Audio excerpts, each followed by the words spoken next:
you. That's embarrassing. I am from Memphis, General Bondi, and Memphis does have the task force there.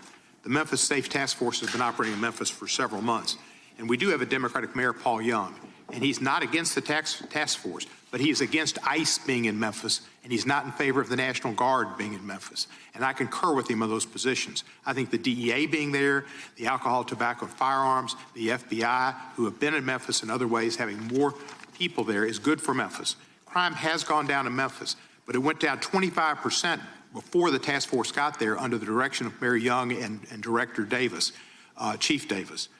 It's gone down about 15% more since then. And that's good. But I would like to comment that Mexico City's homicide rate has gone down 40% during the same time when Memphis has only gone down 25%. And that's not necessarily because of the task force, although the mayor says he thinks it's helped. So I thank you for that. You would agree, I presume, that violent crime in communities across our country is critically important, and that's why the task force is there. Is that not true? Yes, and if I can just add to that, I think the surge, the FBI, our FBI under the leadership of Director Patel, came in and did a surge in Memphis. Earlier. Prior to the task force. Yeah, and thank you for saying that about Mayor Young. He's been great to work with, and thank you. He's a good guy. He's a very good guy. One problem I've got with where we are in priorities here.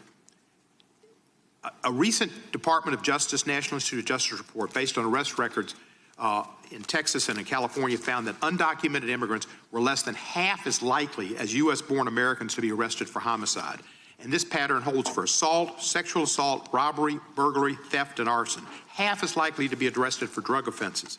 So I ask you, and I've written to you about this, there are TV ads that run that say to local law enforcement, specifically, says, are you tired of having your hands handcuffed because you can't do the things you wanted to do when you joined? And if you want to do something different, join ICE and you'll get a $50,000 bonus and we'll pay off your debts, student debts, and we'll help you with pensions, et cetera, et cetera, et cetera. So they're encouraging local law enforcement to leave local law enforcement and go to work for ICE. We need people working in the front lines and local law enforcement to protect our citizens from the worst of the worst. The worst of the worst are not the immigrants. The worst of the worst, records show, are native-born Americans, and they are committing crimes that hurt our citizens and our cities, and you're working against it, and thank you for that. But by trying to get our local law enforcement, where we have an undercount of officers in Memphis, to leave Memphis and go to work for ICE to deport people is a wrong priority. Why are we trying to get people, policemen who are working on the front lines, to leave the front lines, take the $50,000 and go to work for ICE and instead of working to fight the worst of the worst? Congressman, I have not yet seen that commercial, that ad. I would argue that we need strong people in both local law enforcement, state law enforcement, and all of our federal agencies working together. I've seen some of the worst violent criminals who were in this country illegally.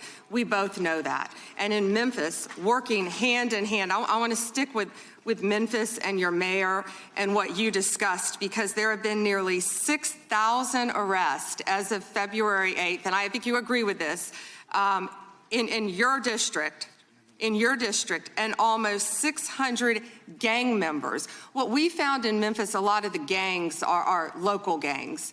But 600 gang members were taken off the streets. Time, because I've only 40 seconds. I'm going to agree with you. Yeah. I thank you for that. And 148 missing children were recovered by all of us working together, and nearly 1,000 illegal guns were seized as a result of us working together. And I don't disagree with some of the things you said, but there are questions about those children, but it's a different thing.